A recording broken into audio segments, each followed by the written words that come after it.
Why has nobody been to the moon in such a long time? That's not an 8-year-old's question. That's my question. I want to know, but I think I know. Because we didn't go there, and that's the way it happened. And if it didn't happen, it's nice to know why it didn't happen, so in the future, if we want to keep doing something, we need to know why something stopped in the past that we wanted to keep it going. But I think I know. Because we didn't.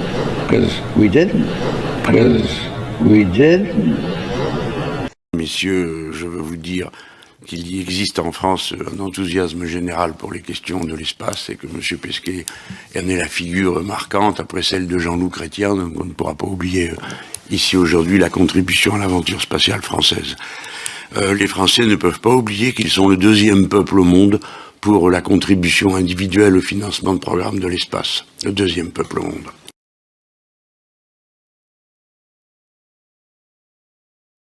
On investit aujourd'hui, nous, dans la recherche spatiale. L'Agence spatiale européenne, c'est 10 € par an et par citoyen européen, donc c'est rien du tout par rapport à ce qu'il y avait à l'époque. S'il vous plaît, la gifle, c'est combien? Il ne s'applique pas aux objets qui transitent dans l'espace. C'est le premier point. Ce qui est vrai, c'est qu'il indique un principe de non-souveraineté dans l'espace, un principe de libre utilisation. Il prône l'usage pacifique de l'espace. Ce qu'il interdit explicitement, c'est le placement d'armes de destruction massive dans l'espace. Et donc, il n'interdit pas, en revanche, le placement dans l'espace d'armes qui ne seraient pas de destruction massive. La technique la plus adaptée pour obtenir un effet de ce genre a toujours été l'utilisation de câbles d'acier. Fins et invisibles pour les caméras, les câbles d'acier étaient déjà utilisés avec une grande efficacité par Walt Disney au début des années 60, comme dans le film Mary Poppins. Et aujourd'hui encore, ils sont utilisés très régulièrement, comme par exemple dans le film Magnificent Desolation de IMAX, précisément pour reproduire les promenades lunaires des missions Apollo. Connectés à un système de contrepoids, les câbles d'acier permettent à l'astronaute de réduire son propre poids comme il veut et de simuler à la perfection la gravité lunaire. Se recoudre, se soigner, et ça c'est des choses qu'on apprend, les soins médicaux, même à bord de l'ISS. On a tout un kit d'urgence en fait, avec énormément de matériel. On peut faire des intraveineuses, on peut faire des injections intra-osseuses.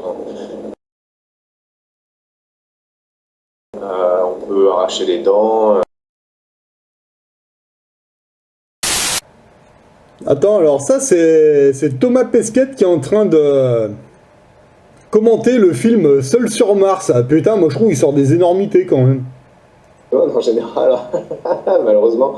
Mais évidemment, en regardant le film, moi ou mes collègues, je pense qu'on se met tous à sa place et puis on se dit mince, est-ce que j'aurais pensé à ça? Est-ce que ça j'aurais été capable de le faire? Et ça demande quand même beaucoup de compétences. Faire pousser des patates sur Mars, moi je sais pas si je leur serais capable, j'ai pas de formation de botaniste.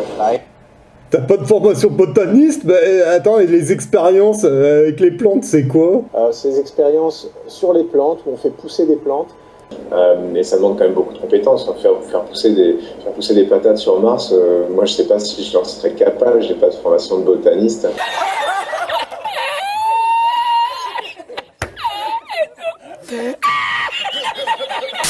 Pour me rappeler les bons souvenirs de la station spatiale, j'ai même installé un duvet vertical. J'ai dormi là-dedans pendant 6 mois, donc c'est pas quelques semaines d'isolement qui vont me faire peur. Le mec il dort dans son placard. Pour donner une idée aux candidats et aux candidates, combien de tests et combien d'entretiens vous aviez passé à l'époque? Ah oui, la sélection, ça avait effectivement duré quasiment 1 an, alors pas de manière permanente, mais effectivement duré quasiment 1 an, alors pas de manière permanente, mais étape après étape. Je pense qu'il y avait 9 étapes la dernière fois. Ça allait d'une visite médicale extrêmement poussée à des tests en groupe, beaucoup de tests psychotechniques, des choses comme ça. Là, nous sommes dans la pièce qui fait office de pièce de vie. Alors c'est à la fois la salle de sport, à la fois la salle de travail, parce que comme vous le voyez, donc ici nous avons l'ordinateur qui nous sert pour regarder des films, faire des vidéos, communiquer par internet. Mais je pense que c'est important de ne pas s'en faire une montagne, il faut s'inscrire et puis prendre les choses, prendre les tests les uns après les autres. Il y a un niveau physique, un niveau de connaissance très élevé. Il y a aussi un détail, je crois, à pas négliger. Un spationaute doit aussi parler plusieurs langues étrangères. Vous en parlez combien, vous ?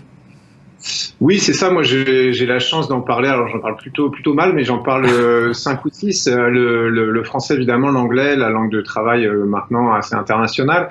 Le russe, l'allemand, parce que je suis basé en Allemagne. L'espagnol, c'était ma langue, ma deuxième langue. Et puis, je me suis mis au chinois parce que dans le futur, on va sans doute coopérer avec les Chinois. Donc, effectivement, un côté international, c'est important. Aujourd'hui, on est l'Agence spatiale européenne. Et puis, ces programmes, ils deviennent même quasiment mondiaux. Oui, vous travaillez avec tout le monde. Le recrutement est lancé donc à partir d'aujourd'hui. Vous la voyez comment, la nouvelle génération ? Je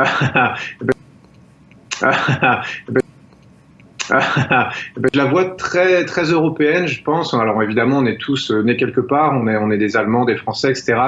Mais on a cette unité, je pense, cet esprit de groupe au niveau européen qui existait peut-être un peu moins avant, où les astronautes étaient plutôt des champions nationaux qui étaient réunis sous l'égide de l'Agence spatiale européenne. Maintenant, c'est vraiment une équipe européenne dès le départ. Je pense qu'elle sera aussi plus diverse, hein, c'est ce qu'on essaye de faire. Moi, je trouve ça formidable si on arrivait à avoir la parité, 50% de filles, 50% de garçons, ce serait normal, on l'a pas fait jusqu'ici, donc on verra qui s'inscrit et puis quelle équipe on peut trouver à la fin.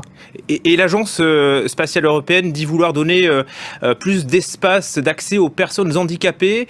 Ça veut dire que le handicap physique ne serait plus un frein pour aller dans l'espace ? Eh ben, on essaie d'y réfléchir justement dans cette démarche d'inclusion qu'on essaie d'avoir à l'Agence spatiale européenne.